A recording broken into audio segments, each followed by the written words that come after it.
Badan Pusat Statistik atau BPS mencatat jumlah kelas menengah menurun sejak 2019 hingga 2024. Pada 2019, jumlah kelas menengah mencapai 57,33 juta orang atau 21,45% dari total penduduk.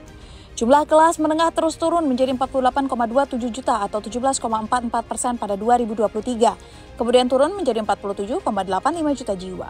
Melihat data tersebut, Wakil Ketua Komisi 11 DPR, Dolphy Othniel Frederick Palit meminta pemerintah untuk memperhatikan kelas menengah. Dolphy mengatakan tak hanya kelas bawah, kelas atas juga banyak mendapat insentif fiskal dari Kementerian Keuangan, BI, dan OJK.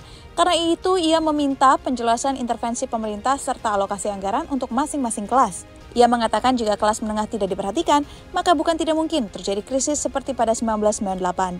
Krisis saat itu katanya terjadi karena ekonomi kelas menengah terganggu.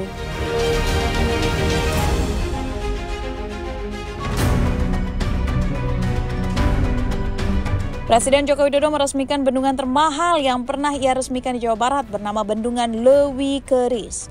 Bendungan itu seharga 3,5 triliun rupiah. Jokowi mengatakan bendungan Leuwi Keris ini dibangun sejak 2016. Bendungan ini memiliki luas genangan mencapai 243 hektar dengan volume daya tampung hingga 81 juta meter kubik air. Jokowi pun membandingkan biaya bendungan Leuwi Keris dengan bendungan lain yang pernah dibangun pemerintah. Rata-rata bendungan disebutnya hanya menelan anggaran 800 miliar, 1 triliun atau 1,5 triliun. Dengan kehadiran bendungan itu, manfaatnya akan banyak bagi para petani dan masyarakat secara umum, mulai dari penyediaan air baku untuk irigasi maupun pengendalian banjir hingga untuk pembangkit listrik.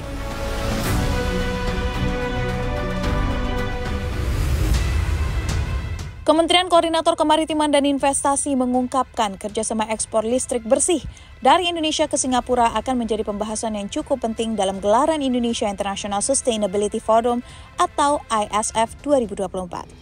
Deputi Bidang Koordinasi Infrastruktur dan Transportasi Kemenko Marves Rahmat Kaimudin mengatakan akan ada beberapa kesepakatan kerjasama di bidang energi baru terbarukan.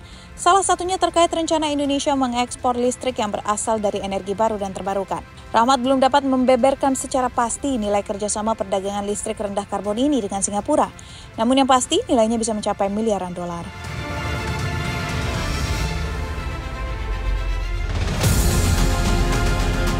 Insiden masih terus menghantui raksasa dirgantara Amerika Boeing. Terbaru, sebuah produk narrow body terlaris dari perusahaan itu, Boeing 737, yang dioperasikan Alaska Airlines mengalami insiden mati mesin saat terbang di udara. Pesawat Boeing 737-700 yang mengalami insiden ini sejatinya sedang dalam penerbangan dari Seattle menuju Oakland, California, Amerika Serikat. Seorang juru bicara Alaska mengatakan kepada Business Insider bahwa mesin kiri Boeing 737 itu mati sesaat setelah lepas landas. Akibat insiden ini, pesawat harus putar balik kembali ke Bandara Seattle Tacoma. Seluruh penumpang selamat dan administrasi penerbang Federasi atau FAA segera melaksanakan penyelidikan menyeluruh terkait insiden ini. Data dari FAA menyebutkan bahwa pesawat itu menggunakan mesin pesawat buatan CFM International. Dari segi umur, pesawat ini berusia 24 tahun saat insiden terjadi. Meskipun Boeing tidak bertanggung jawab atas mesin tersebut, insiden tersebut terjadi saat perusahaan tersebut menghadapi pengawasan ketat dari Alaska Airlines dan regulator Amerika Serikat. Hal itu karena serangkaian masalah mekanis dan keselamatan lainnya.